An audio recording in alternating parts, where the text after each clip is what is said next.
சீரியல்களின் full எபிசோடுகளை Sun டிவியில் ஒளிபரப்பான உடனே எக்ஸ்க்ளூசிவாக சன் நெக்ஸ்டில் மட்டும் ஃப்ரீயா பாருங்கள்.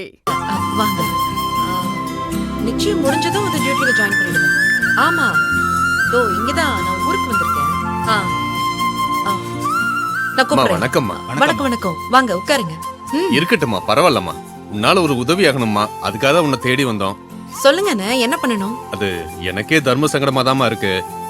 கேக்குறேன்னு என்ன தப்பா எடுத்துக்காதம்மா. இல்ல அதெல்லாம் நினைக்க மாட்டேன். என்ன விஷயம்னு சொல்லுங்க. அது வந்துமா, நான் கொடுத்த அந்த சாவியை கொஞ்சம் திருப்பி கொடுக்குறியாமா?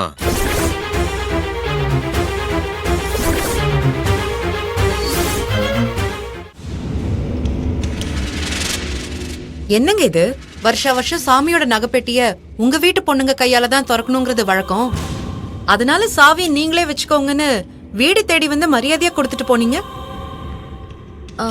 என்னாச்சு? எதுக்கு கொடுத்ததை திருப்பி கேக்குறீங்க?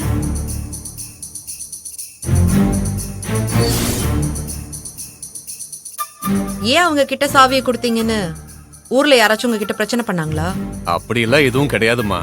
வீட்டுக்கு பெரிய மனுஷி உங்க அத்தை இருக்கும்போது அவங்களுக்கு மரியாதை பண்றது தானே எல்லாருக்கும் கௌரவமா இருக்கும்.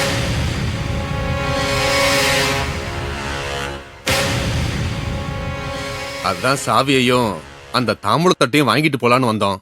கொஞ்சம் எடுத்து கொடுக்குறியாமா? தாராளமா தரேன். ஆனா எனக்கு ஒரே ஒரு சந்தேகம். என்னம்மா? அத்தை ஊருக்கு வராங்கன்னு உங்களுக்கு முன்கூட்டியே தெரியாதா? அது தெரியாதுமா. சரி, அப்ப அப்படியே விட வேண்டியது தானே. நீங்க வரது தெரியாம கையல் கிட்ட கொடுத்துட்டோன்னு அவங்க கேட்டதும் சமாளிச்சிருக்கலாம்ல. ஏமா எங்களை தர்ம சங்கடமாக்குற? அப்ப உண்மையை சொல்லுங்க. நீங்களாவே வந்து சாவியை கேக்குறீங்களா, இல்ல கையல் கிட்ட இருந்து சாவியை வாங்கிட்டு வாங்கன்னு யாராவது உங்களை மிரட்டினாங்களா? என்னம்மா நீ என்ன தேவையில்லாம வம்புல மாட்டி விட்டுற போலயே. யாருக்கு எந்த மன வருத்தமும் இல்லாம ஊர் விசேஷம் நல்லபடியா நடக்கணும்னு உனக்கு அக்கறை இல்லையாமா? நான் அதுக்காக தான் இவ்வளவு தூரம் கேக்குறேன்னு. நான் உங்களுக்கு சப்போர்ட்டா தான் இருக்கேன். நடந்தது என்னன்னு சொல்லுங்கன்னு. அட என்னம்மா நீ தெரியாம செஞ்ச தப்புக்கு வக்கீலோட மோசமா கேள்வி கேக்குறியம்மா. யாரும் சாவி வேணும்னு எங்ககிட்ட சண்டையெல்லாம் போடலாமா. ராஜலட்சுமி வந்திருக்காங்கன்னு தெரிஞ்சதும் வீட்டுக்கு மூத்தவங்களை கௌரவப்படுத்தணும்னு நாங்க தாமா பேசி முடிவெடுத்திருக்கிறோம். எதுக்குன்னு இப்படி மழுப்புறீங்க? நடந்தது என்னன்னு சொன்னா யாரு எப்படிப்பட்டவங்களோ அந்த பொண்ணு புரிஞ்சுக்க போகுது. இங்க பாருமா, நடந்தது என்னன்னு நான் சொல்லிடுறேன். ஊர் பெரியவங்க உன்னை தேடி வந்து கௌரவப்படுத்தினத உங்க அத்தையால தாங்கிக்க முடியல.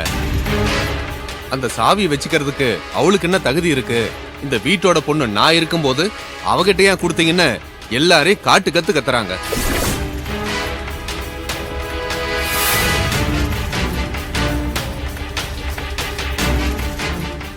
உங்களுக்குள்ள இருக்கிற மனஸ்தாபத்தினால ஊர் சனங்க முன்னாடி நாங்க தலை குனிய வேண்டியதா போச்சு. இந்த ஊருக்காரங்க எல்லாம் சந்தோஷமா இருக்கணும்னு தான் இந்த பொறுப்பு எடுத்து நாங்க செய்யறோமா. எங்களுக்கு இந்த அவமானம் தேவையா? அட இவங்க அத்தை திட்டினதுக்கு அந்த பொண்ணு என்னப்பா பண்ணோம்?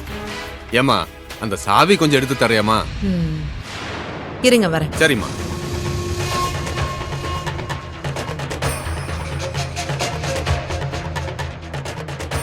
என்னப்பா இப்படி கேள்வி கேக்குது? சாவியை கொண்டு போய் கொடுத்துருவோம்.